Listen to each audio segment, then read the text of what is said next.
1:04.5, which is the best time they've recorded so far over those two sessions. Salvador Duran just going on to his hot lap, so he needs a good exit out of that final corner, and the 20-year-old Mexican heads down towards turn number 1.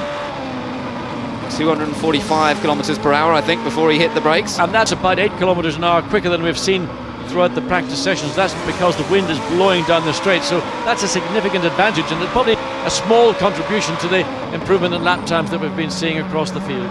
Yeah, up to about the 150 mile an hour mark they are at the end of that pit straight, and there's a couple of places where they're getting close to that, but through the corners you can see, look, first gear here, very tight, lots of wheel spin potentially if the driver's a little bit too aggressive with the throttle. So now into this very tight sequence of turn 6 and 7, and this is going to be an interesting part of the racetrack come the start of the race, because that turn 7 there, that's part of 6 and 7. It's easy that somebody's going to try and straight line it for sure.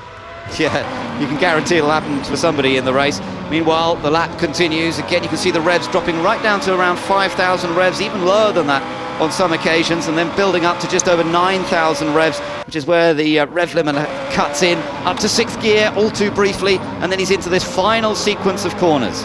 Yes, entry into 10 is difficult. You've got to really go into it as slower than you think you should do to get the car then positioned to go through turn 11, hug that curve all the way around, and then line the car up to launch yourself onto start finish straight to take advantage of the tailwind that's blowing right now. So where will this put Mexico across the line? He's 8th. So Team Mexico not really improving greatly there. They did